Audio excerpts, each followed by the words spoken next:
Feliz sábado, bienvenidos, qué alegría que podamos reunirnos a través de este medio nuevamente como cada uno de los sábados para tener nuestro culto como iglesia. El sermón del día de hoy va a estar a cargo del pastor Walter Leú y también vamos a tener una parte muy especial para los niños, así que atentos ahí los niños en casa que Vanina César tiene una historia muy bonita para compartirnos. Y también, como cada sábado, vamos a tener la parte musical. En esta ocasión va a estar a cargo de Guido Catanzaro. Los invito a comenzar con una oración. Querido Padre, muchísimas gracias por este nuevo día, este nuevo sábado que nos estás regalando. Gracias por todas las bendiciones que nos das día a día. Y en este momento especial queremos pedir tu compañía y tu dirección en cada una de las partes de este culto y te agradecemos porque a pesar de las situaciones en las que estamos viviendo podemos seguir unidos como iglesia para continuar aprendiendo sobre lo que tienes para enseñarnos en tu palabra. Pedimos que nos acompañes hoy, en el resto del día y también en la semana que pronto va a comenzar. Te entregamos todas nuestras angustias, nuestras preocupaciones a tus pies también en este día, Señor. Pedimos y agradecemos todo esto en el nombre de Jesús. Amén.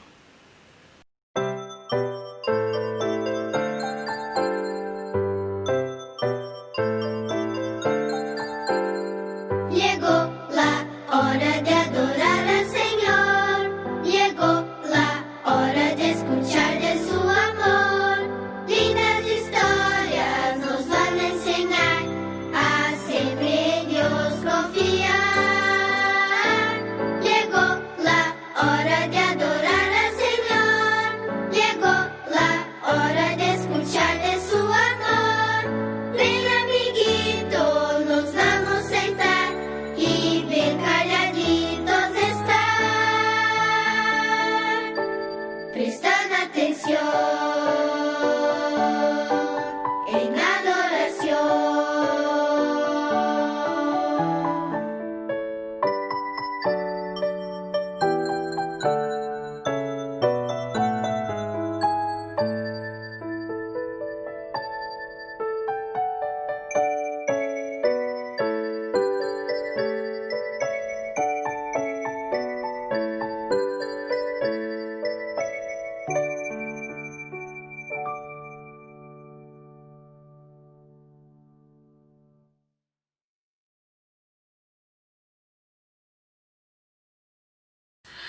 Hola a todos, feliz sábado. ¿Cómo están los niños esta mañana? Hoy traje una historia para compartir con ustedes que se titula Una noche con los leones.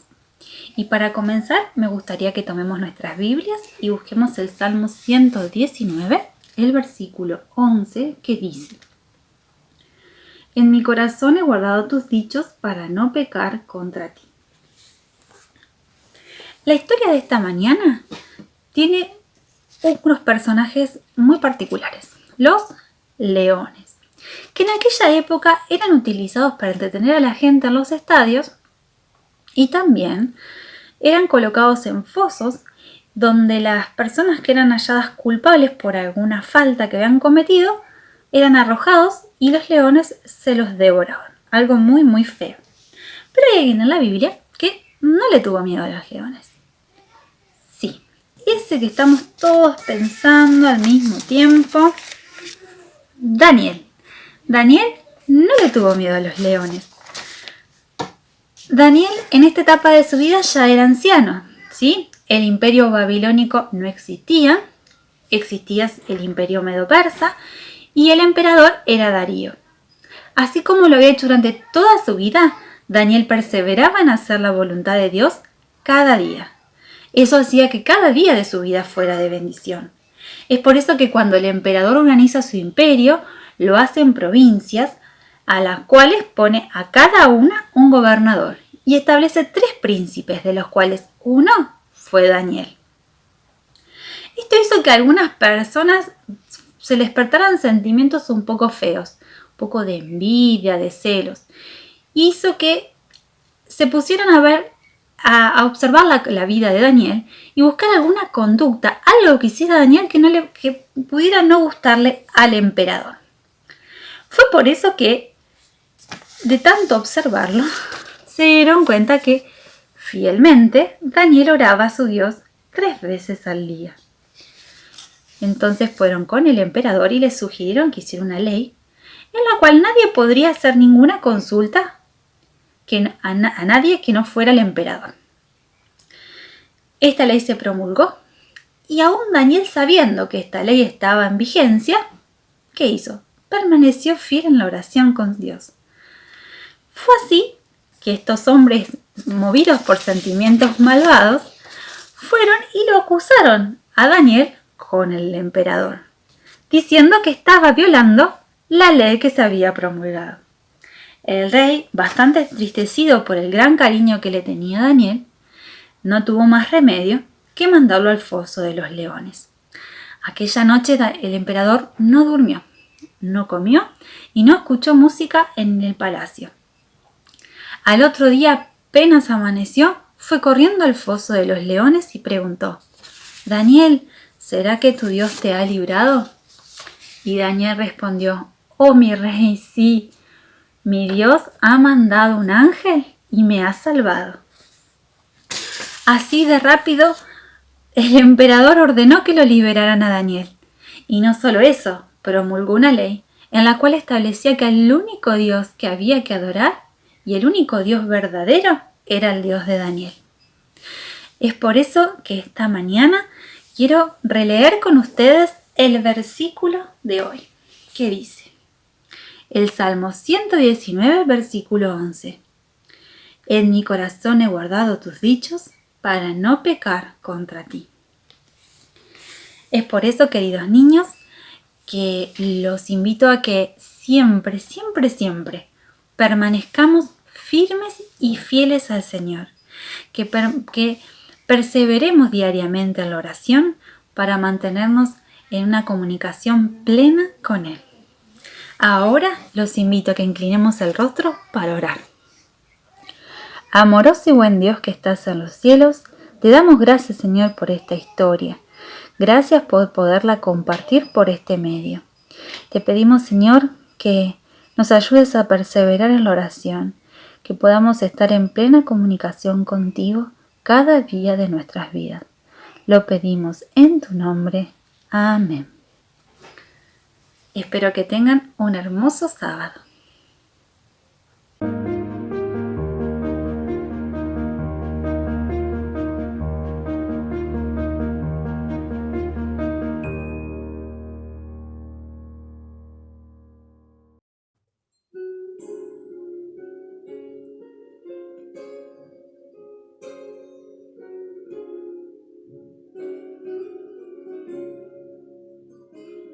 La Biblia nos habla de Cristo y de su muerte en la cruz.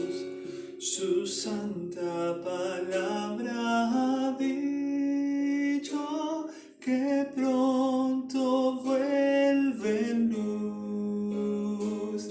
Te hallas listo a encontrar al Señor. Lo haces todo con fe y con amor. Has peleado por fe la batalla del bien. Pueden otros a Cristo en ti ver. Eres fiel por doquiera que vas. Puedes tú contemplarlo en su faz y triunfante decir: este es mi Dios. Puedes tú encontrar al Señor.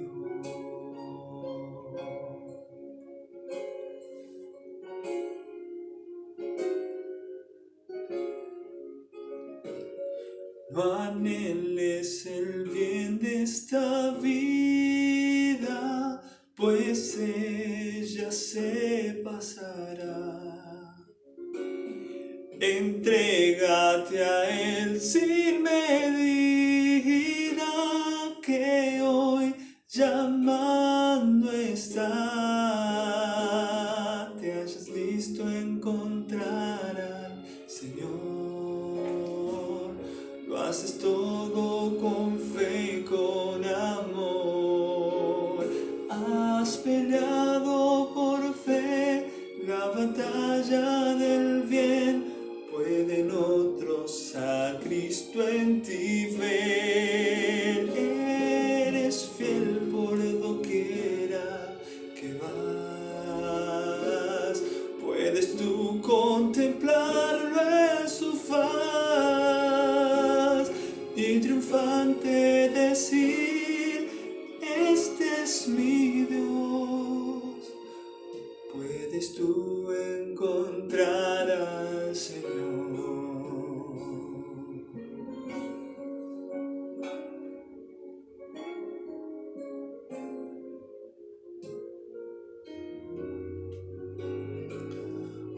Oh, no dejes que pase más tiempo sin entregarte a Jesús. Alístate pues, el Maestro muy pronto vuelve luz. Te hallas listo a encontrar al Señor. Lo haces todo con fe y con amor. Has peleado por fe la batalla del bien, pueden otros a Cristo en ti ver. Eres fiel por doquiera que vas, puedes tú contemplarlo en su faz y triunfante decir: este es mi Dios. Puedes tú encontrar al Señor.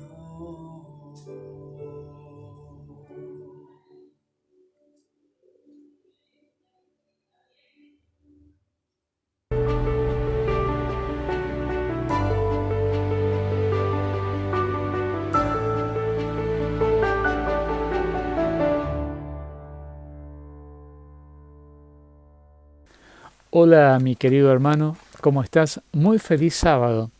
Nos volvemos a encontrar en este espacio para juntos estudiar la palabra de Dios, para alabar el nombre de nuestro Señor Jesús. Pero si me lo permiten, quisiera comenzar con una oración. Nuestro buen Dios y amado Padre que está sobre las alturas de los cielos, quiero pedirte en este momento que tú nos guíes, que nos bendigas, que el estudio de tu palabra que hagamos ahora sea realmente reconfortable para nuestra vida y sea una luz en el camino en el que estamos caminando juntos para encontrarnos contigo alguna vez. Ayúdanos que tu Espíritu Santo pueda estar con nosotros hoy, que los pensamientos que hoy tengamos sean pensamientos venidos de ti y no del ser humano. Rogamos que al abrir tu palabra tú puedas estar con nosotros, que tu Espíritu Santo nos pueda guiar. Rogamos todo esto sin merecerlo, en el nombre de Jesús, nuestro Salvador. Amén. Muy bien. Yo sé que ustedes saben que en la palabra de Dios se encuentran muchos textos que a veces nos resultan difíciles de entender. Y yo quisiera en esta mañana compartir contigo un texto que probablemente para algunos de los que están escuchando sea un texto difícil de entender. Pero voy a compartir contigo este texto, ¿sí? Voy a invitarte a que busques tu Biblia, voy a esperarte para que busques tu Biblia y que la abras y busques en tu Biblia el libro de Romanos o la carta de los Romanos, capítulo 8, versículos 1 al 4. Romanos, carta a los Romanos, capítulo 8, versículos 1 al 4. ¿Lo tenés? ¿Lo encontraste? Yo lo voy a leer, yo te lo voy a compartir para que analicemos en esta mañana algunas cosas, no todo, algunas cosas que pasan a ser de gran importancia para nuestra vida espiritual y que son mencionadas por el apóstol Pablo aquí en este versículo. ¿Me acompañas? Romanos capítulo 8, versículos 1 al 4. Dice el texto lo siguiente: ahora pues, ninguna condenación hay para los que están en Cristo Jesús, los que no andan conforme a la carne, sino conforme al Espíritu. Porque la ley del Espíritu de vida en Cristo Jesús me ha librado de la ley del pecado y de la muerte. Porque lo que era imposible para la ley, por cuanto era débil por la carne, Dios, enviando a su Hijo en semejanza de carne de pecado, y a causa del pecado, condenó al pecado en la carne, para que la justicia de la ley se cumpliese en nosotros, que no andamos conforme a la carne, sino conforme al Espíritu. Es indudable que este pasaje puede ser que haya causado algún problema de interpretación, algunos de los que estamos escuchando este tema en esta mañana. Pero aquí, como en todos los pasajes, hay palabras que son claves, y para tratar de interpretar un pasaje, cualquiera sea, hay que encontrar en primer lugar las palabras claves. Bueno, hay varias palabras claves en este pasaje, pero básicamente yo quiero hablarte de dos palabras que se encuentran en este texto. Y estas dos palabras, que son carne y espíritu, también están señalando dos tipos de personas que podemos encontrar en el mundo hoy. Dos tipos de personas. Claro, Pablo habla dentro de su estructura mental de estas dos palabras y argumenta claramente de estas dos palabras, carne y espíritu, que, como te decía, pasan a ser básicamente en este pasaje, a señalar en este pasaje estas dos palabras, dos tipos de personas. Vamos a la primera palabra que encontramos o que podemos analizar de este texto, que es la palabra carne. Déjame decirte que, en primer lugar, la palabra que Pablo utiliza aquí es la palabra sark, en griego. La palabra sark, literalmente en griego, significa carne. Pablo toma esta palabra del griego, obviamente, y del contexto griego, porque ya en el pasado, mucho anterior inclusive de Pablo, los filósofos más importantes de Grecia utilizaban la palabra carne para referirse a todo aquello que era relacionado con lo malo, relacionado con lo impuro, relacionado inclusive con el pecado. Si bien los griegos no tenían una clara connotación de lo que era el pecado, sí tenían una clara idea de lo que era lo malo y lo que era impuro. Y ellos creían que la carne, el hombre, el ser humano, era impuro. Solamente la mente era lo que se podía salvar del hombre. Y ese es el dualismo griego, ¿no? Y sin entrar mucho en este tema, Pablo toma la expresión carne y la trae ahora a este pasaje para señalar todo aquello que está relacionado con el pecado. Para Pablo, carne, tomado del griego, es símbolo de pecado. Claro, cuando tal vez nosotros hablamos de lo carnal, y de hecho se usa esta palabra todavía, lo carnal, en nuestro contexto, y de paso de aquí viene la palabra sarcasmo. El sarcasmo en griego significa carne rajuñada o carne mordida. Eso significa sarcasmo, viene del sarc, viene de la burla a la carne. Eso significa sarcasmo.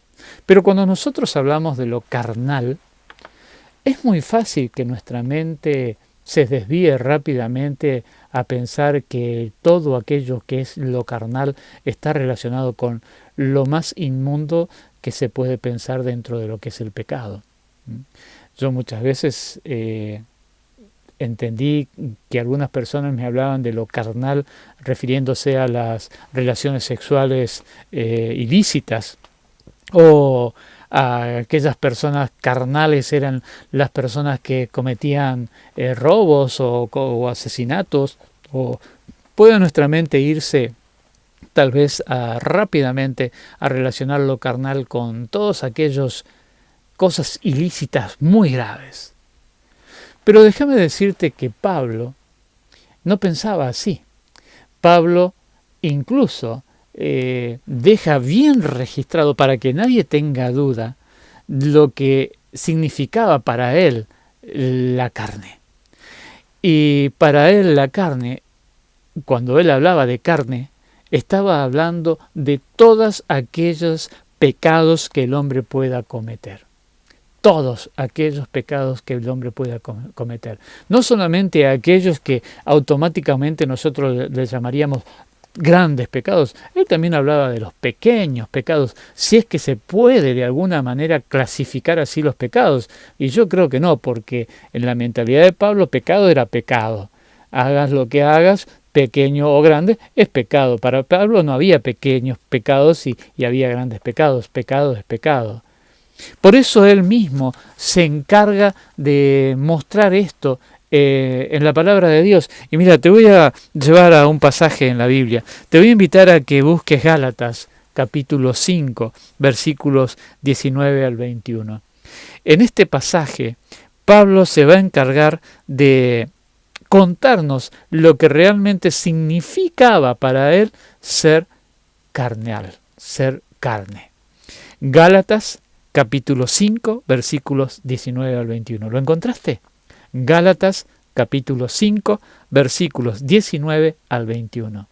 Aquí Pablo va a hacer una lista de todos aquellos pecados que él consideraba que eran parte de esta carne o pecados carnales. Mira lo que dice en Gálatas 5, 19 al 21. Manifiestas son las obras de la carne. Ahí te pone el título, ¿no? De entrada, ya te dice, manifiestas son las obras de la carne. ¿Qué son? ¿Cuáles son? ¿Qué son? Adulterio, dice él, fornicación, inmundicia, lujuria, idolatría, hechicerías, dice él, enemistades, pleitos, celos, iras, contiendas, divisiones, herejías, envidias, homicidios, borracheras, orgías y cosas semejantes a estas, dice Pablo. Ahora fíjate, el texto continúa, dice, si querés lo termino, dice, en cuanto a esto os advierto, como ya os he dicho antes, que los que practican tales cosas no heredarán el reino de Dios. Tremendo, Pablo. Y para que nadie quede con duda de lo que significa pecado, ahora Pablo te hace una lista. Y ahora que es interesante, ¿no? Porque Pablo pone en el mismo nivel que los pecados que nosotros llamaríamos graves, como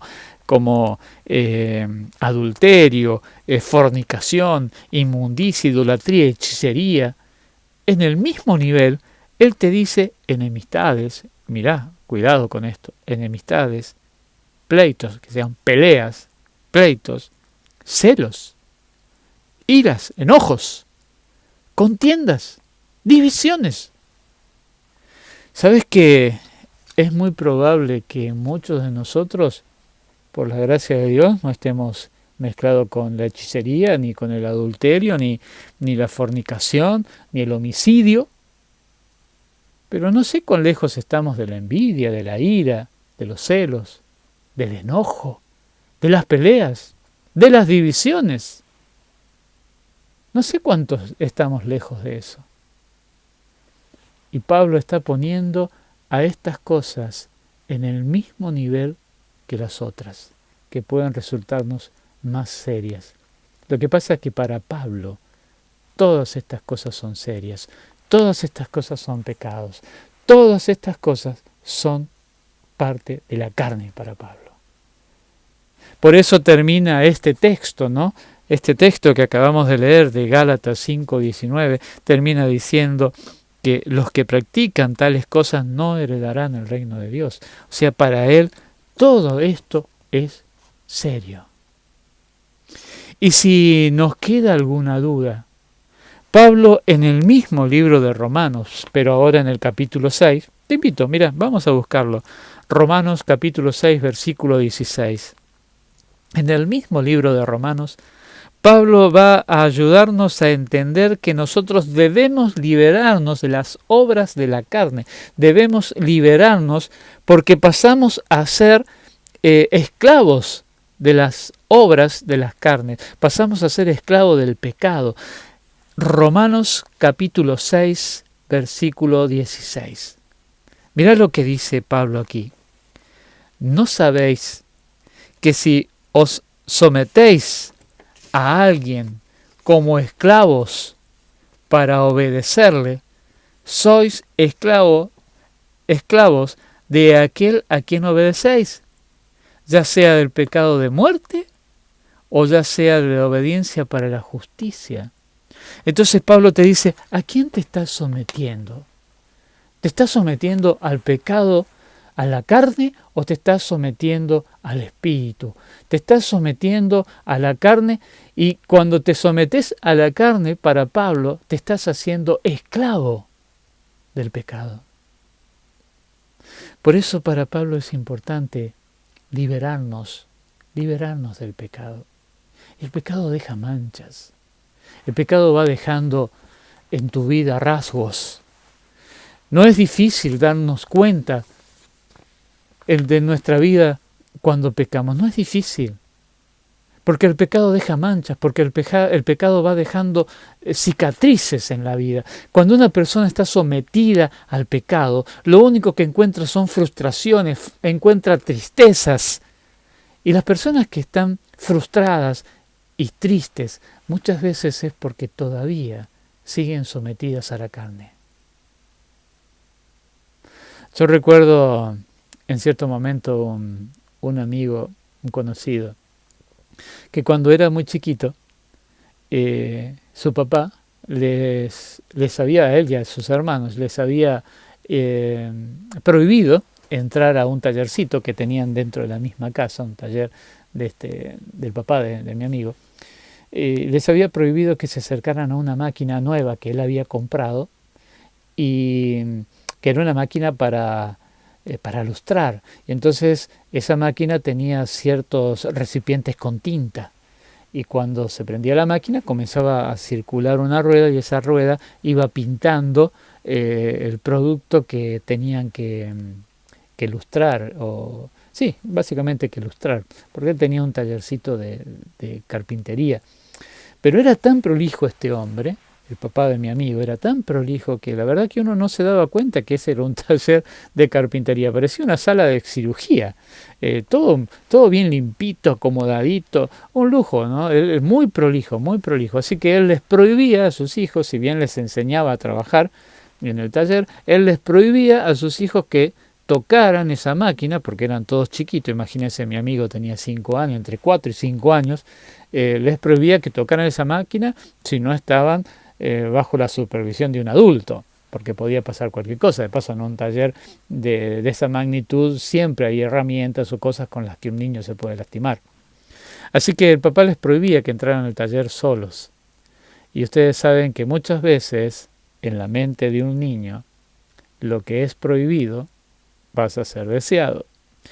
Y no fue diferente en la mente de mi amigo, porque él tenía unas ganas locas de ver cómo trabajaba esa máquina. Era una máquina nueva, la habían cargado de tinta, pero no la habían visto trabajar, y él estaba enloquecido por ver cómo trabajaba esa máquina. Así que un día, un domingo muy temprano de mañana, él se despertó. Y era tan temprano de mañana que toda la familia estaba durmiendo. Así que como no se podía dormir, se le ocurrió una idea. Sí, ya te estás imaginando. Se levantó de su camita, en su pijamita, y se fue caminando despacito, despacito, sin hacer ruido, hasta el taller del papá. Entró al taller, prendió la luz, cerró la puerta, y ahí estaba la gran máquina. La gran máquina preparada para este momento que el papá pudiera comenzar a trabajar. Cuando mi amigo se encontró frente a la máquina, no pudo resistir la tentación de ver cómo se encendía. Así que fue y la prendió. Y de repente se aceleró la máquina. Él no sabe qué tocó, pero la máquina comenzó a acelerarse y la rueda comenzó a dar vuelta rápidamente, y empezó a escupir tinta para todos lados y empezó a manchar las paredes, las herramientas, el piso, todo. Y mi amigo desesperado tratando de parar esa máquina, hasta que logra parar la máquina, y cuando vio el desastre que había en esa habitación, en ese tallercito, todo sucio, manchado con tinta, salió corriendo, apagó la luz, cerró la puerta y salió corriendo y se metió de golpe en la cama, y aquí no pasó nada. Al otro día, cuando su papá se levantó y fue al taller y vio lo que había pasado, comenzó a ir pieza por pieza para revisar a sus hijitos, para encontrar quién había sido el autor de semejante desastre. Y sí, encontró a mi amigo en la cama, dormido, o se estaba haciendo el dormido, y el papá lo destapa, lo mira y lo pone sobre las piernas y empieza a darle unos chirlos en la cola por lo que había pasado, ¿no? A disciplinar a su hijo por lo que había pasado. Entonces el nene llorando le decía: papá, ¿por qué me pegás? ¿Por qué me pegás? Yo no hice nada, estaba durmiendo. Ah, no hiciste nada. Yo te voy a mostrar si no hiciste nada. Así que lo agarró de atrás de la parte del pijama, un hombre grandote fornido, carpintero grandote, lo llevó al baño, prendió la luz, lo puso enfrente del espejo, y ahí mi amigo vio las consecuencias de su pecado. Tenía toda la cara llena de tinta, toda su ropa llena de tinta, así que las evidencias de su pecado eran más que claras. Porque el pecado deja marcas, porque el pecado te deja señales, porque el pecado te deja heridas. Es importante para mi vida, para tu vida, para mi vida, es importante no vivir en la carne. Por eso Pablo hace mucho hincapié en el hecho de que aquellos que viven en la carne tienen condenación. Y ahora Pablo introduce en este pasaje un segundo personaje, un segundo tipo de personas, y son aquellos que son guiados por el Espíritu. Y fíjate qué lindo, porque así como Pablo utiliza una expresión griega para hablar, para representar el pecado, que es la carne, Pablo ahora va a utilizar una expresión hebrea, espíritu, para representar a aquellos que son gobernados por el Señor. Porque justamente esta expresión de guiados por el Espíritu era una expresión muy usada en el Antiguo Testamento. Era una expresión muy usada inclusive por los hebreos permanentemente. Y esto significaba que aquel que era guiado por el Espíritu representaba que eran guiados por el poder de Dios, se dejaban guiar por el poder de Dios. Muchas veces vas a encontrar pasajes en el Antiguo Testamento que dice: se encontraba en el Espíritu. Eso está diciendo que estaba bajo la influencia del poder de Dios. Y Pablo ahora te dice, se movió la cámara. Pablo ahora te dice que no necesitas estar bajo el poder de la carne, sino que necesitas estar bajo el poder de Dios. Y qué lindo que es estar bajo el poder de Dios. Fíjate que el apóstol Juan, también en el Evangelio de Juan, nos deja claro lo mismo que intentaba decirte Pablo. Nos deja claro lo mismo que intentaba decirte Pablo. ¿Y qué intentaba decirte Pablo? Fíjate lo que dice el apóstol Juan. Te voy a invitar a que busques en el Evangelio de Juan, el capítulo 3, versículo 17 al 18. Porque no envió Dios a su Hijo al mundo. Yo empecé a leer y tal vez vos no encontraste el texto. Juan capítulo 3, versículo 17 al 18. Juan capítulo 3, versículo 17 al 18. Dice este pasaje así: porque no envió Dios a su Hijo al mundo para condenar al mundo, sino para que el mundo sea salvo por él. Fíjate que acá dice que Jesús no vino para condenarnos, sino vino para salvarnos. Y el pasaje sigue, dice, el que cree en Él no es condenado, pero el que no cree ya ha sido condenado porque no ha creído en el nombre del unigénito de Dios. Aquí el apóstol Juan está haciendo también una clara diferencia, como lo hace el apóstol Pablo, de dos tipos de personas. Pero acá Juan dice el que cree y el que no cree. Y Pablo dice el carnal y el espiritual. Es lo mismo, son los dos tipos de personas que encontramos en el mundo en el que vivimos. Los que son hijos de Dios y los que no son hijos de Dios. Los que son guiados por el pecado y los que son guiados por el poder de Dios. Y Pablo dice claramente que los que son guiados por el poder de Dios son los que no encuentran ninguna condenación. Eso dice el texto de esta mañana. Eso dice el texto que estamos estudiando juntos. Aquellos que no encuentran condenación son los que son guiados por el poder de Dios. ¿Y qué significa esto? No es que reciben un poder especial. No es que recibimos un poder especial. Es simplemente que nos arrepentimos de nuestros pecados pasados y los abandonamos. Vivir en el Espíritu o ser guiados por el Espíritu significa un arrepentimiento sincero. Es escuchar la voz de Dios cuando te está diciendo eso que hiciste es pecado o lo que hacías es pecado y no tenés que volverlo a hacer. Y vos decidís con la fuerza de Dios, con la fuerza que te da Dios, abandonar ese pecado. Porque estás escuchando la voz del Señor que te dice salir de ahí. Pero ¿sabes qué? Necesitamos arrepentirnos de los pecados que hemos cometido. Pero más allá que arrepentirnos, necesitamos abandonar el pecado.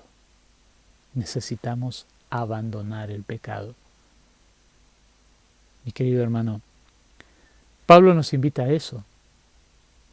Pablo nos invita a tener una vida nueva. Pablo nos invita a cambiar lo que está mal y pasar a hacer lo que está bien.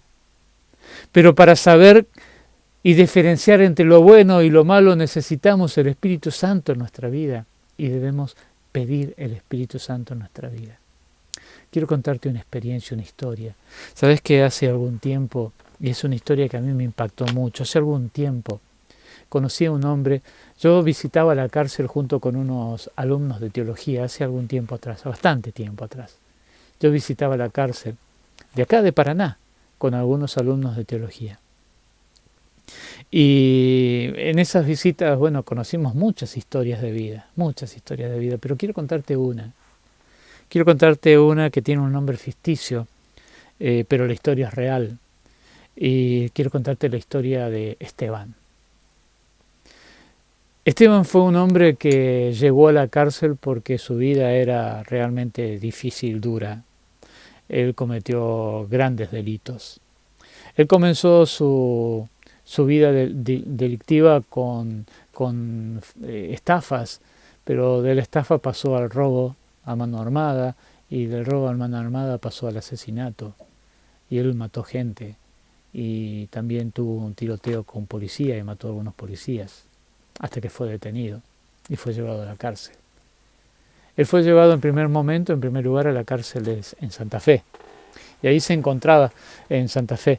Y mientras él se encontraba en la cárcel de Santa Fe, su esposa, tratando de que sus hijos, especialmente el hijo más chiquito, no fuera influenciado por la vida de su padre, decidió buscar un lugar donde darle una muy buena educación.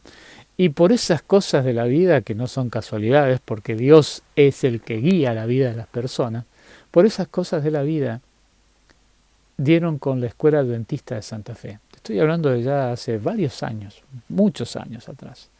Dieron con la Escuela Adventista de Santa Fe. Y ahí en la Escuela Adventista de Santa Fe, este chiquito que empezaba su primaria, conoció a Cristo, hizo los estudios bíblicos y decidió bautizarse.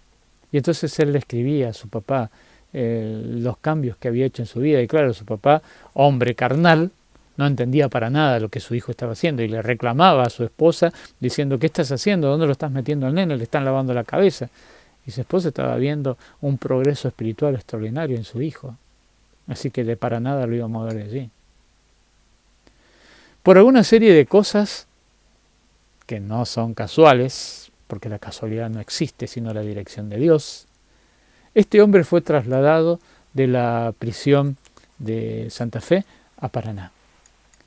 Y ahí en Paraná, él se encontró con los alumnos de teología de nuestra universidad, de Puyari, y cuando los chicos dijeron, los alumnos de teología dijeron: somos adventistas, él prendió la lamparita en su mente y dijo: ¿cómo adventista? Ah, adventista, mi hijo se hizo adventista. Y entonces dice: quiero saber qué ustedes le han enseñado a mis hijos, quiero saber qué enseñan ustedes. Así que empezó a estudiar la Biblia con los chicos de teología. Y para cortarte la historia, Esteban fue tocado por el Espíritu Santo. Esteban era un hombre duro, un hombre muy difícil, con un temperamento muy fuerte. Era un hombre al que, aparte de ser grandote, fornido, era un hombre al que le tenían miedo en la cárcel. Los otros presos le tenían miedo, hasta los policías le tenían miedo.